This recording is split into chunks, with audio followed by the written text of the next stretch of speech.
facile pour un joueur de progresser et d'aller vers le sommet que de rester premier joueur mondial avec toute l'attention et un match à gagner absolument à chaque compétition.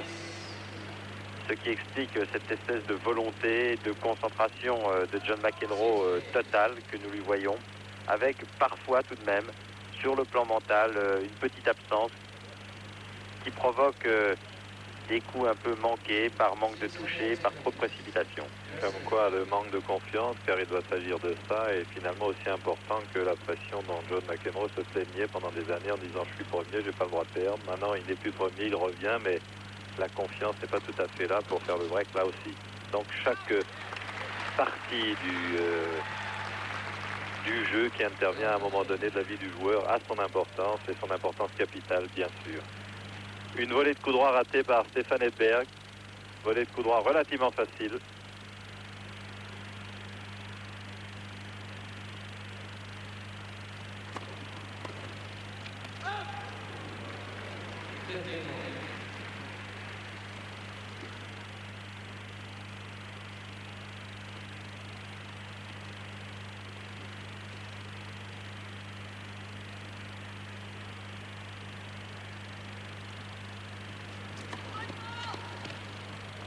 Faute de pied comptée à Stefan Edberg.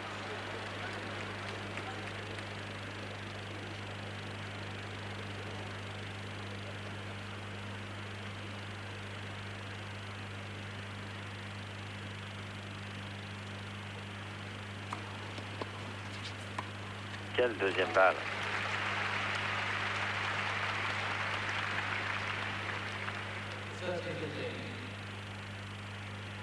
Avec une superbe chemise, on dirait un Miro. Oui.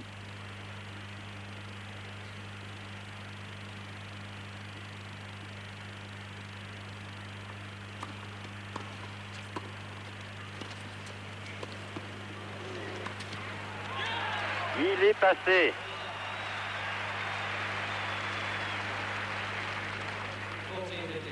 Parliez bien entendu Hervé Dufin, et non pas de quelqu'un qui n'y voit pas. Et contestation d'arbitrage car l'arbitre semble donner la balle faute. Regardez McEnroe.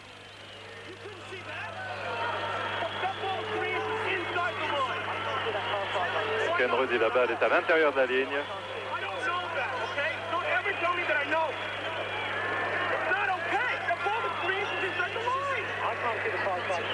L'arbitre dit je ne peux pas voir d'ici, c'est pour ça que j'ai un juge de ligne.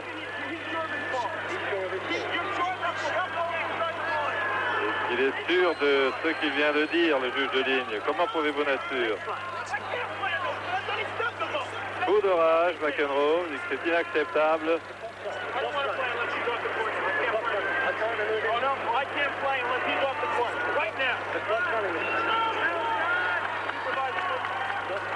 Il demande le superviseur. Je veux dire que McEnroe est très coléreux là, mais son langage est tout à fait correct. Aucune insulte ni rien. Il va lui compter. Et avertissement à John McEnroe. Et sifflet dans la salle. Ah, ça, les arbitres ont des consignes très strictes et ils ne lui feront pas de cadeau à John McEnroe. Personnellement, et ça n'a rien à voir avec ni contre John McEnroe, je trouve que les arbitres sont de plus en plus fermes et il était temps dans le tennis que cela arrive. Elle est peut-être bonne, effectivement.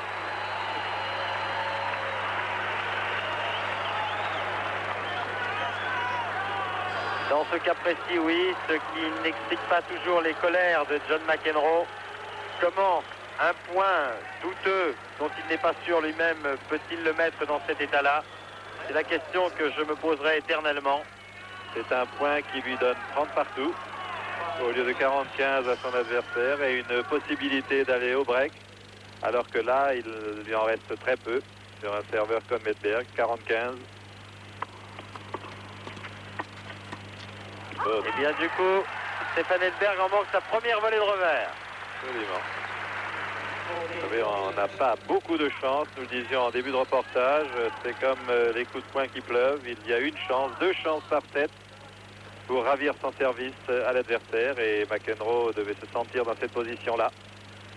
Et de là vient sa colère.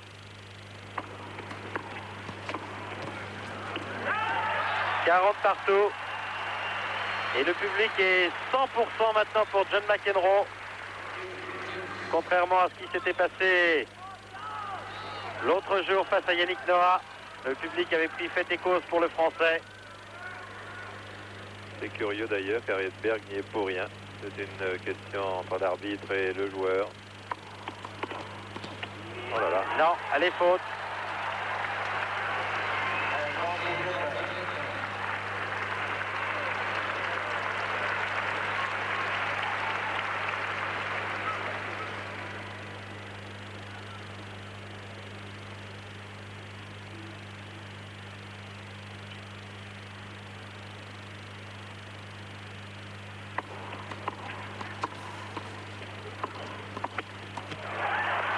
Jeux partout entre les deux joueurs dans cette première manche commencée depuis 45 minutes. C'est donc un tie-break auquel nous allons assister. J'espère et nous espérons avec Jean-Paul que vous êtes nombreux devant votre récepteur malgré l'heure tardive, 2h moins 10 pour vous, moins 5. Nombreux à vouloir revoir John McEnroe sur un court de tennis. Nous sommes heureux en tous les cas à TF1 de vous présenter cette rencontre.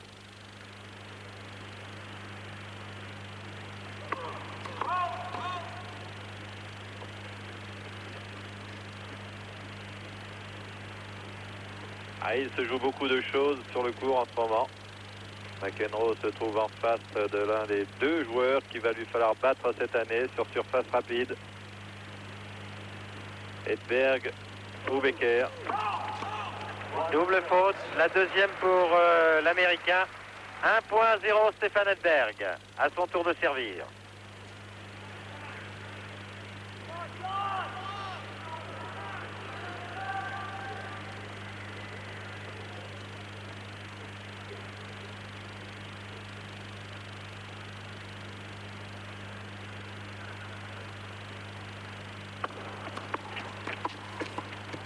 Un point partout. Et voyez comme les retours les plus dangereux sont presque toujours ceux qui tombent en plein milieu du court, dans les pieds du serveur qui monte. C'est là qu'on a le plus de chances de ne pas la rater, en tous les cas quand on relance. Oh, quel regard. C'est très impressionnant. Ouais.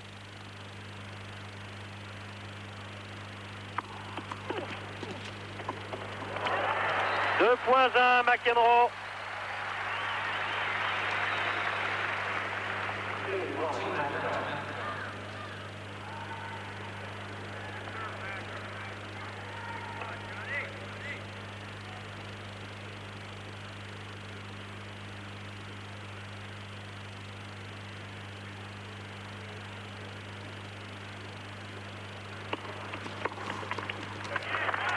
.1 McEnroe.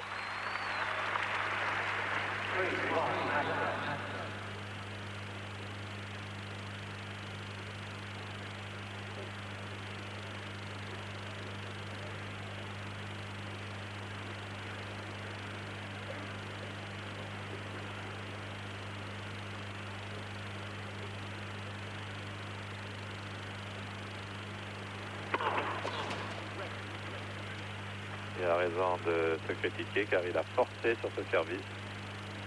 Son rythme faramineux ne s'est pas mis en route.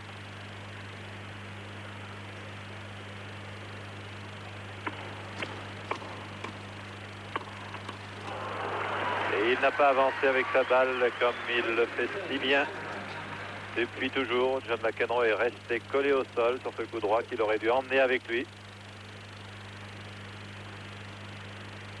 Un petit peu d'appréhension dans ce coup, c'est une évidence.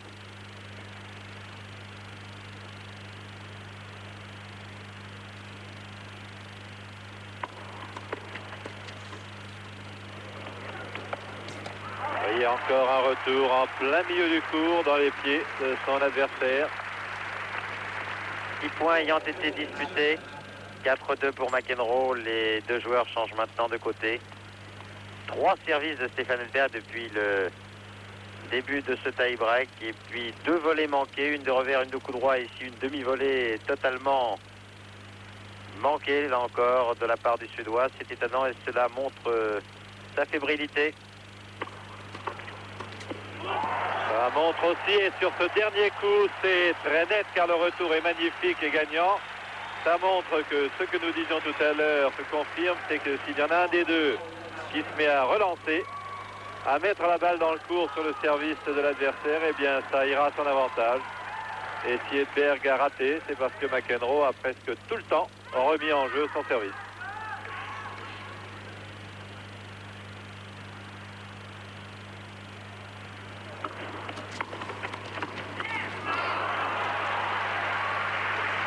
« 5 points à 3 McEnroe.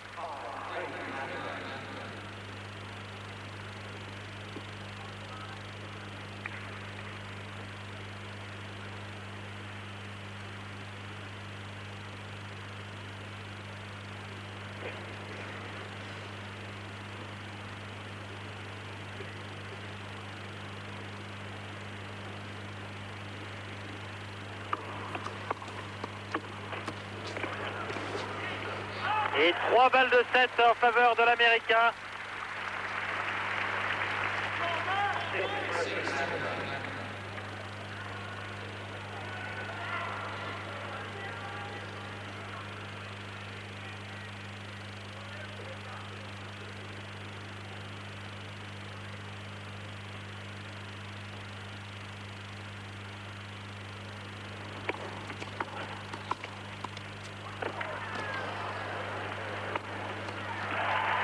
La première est sauvée.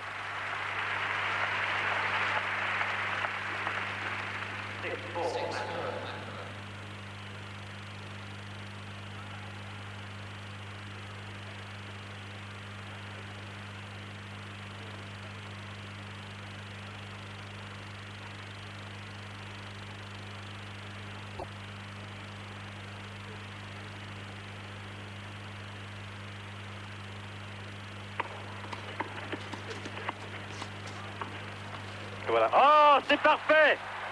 Magnifique!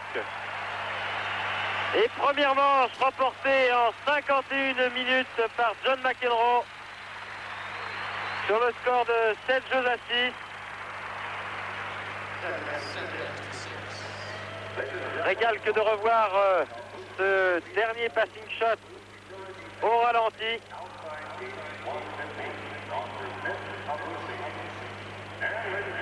Balle montante. Hop là!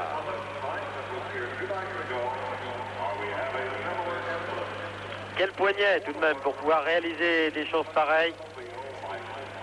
Coup d'œil, poignet. Placement de jambes car la volée était la demi-volée.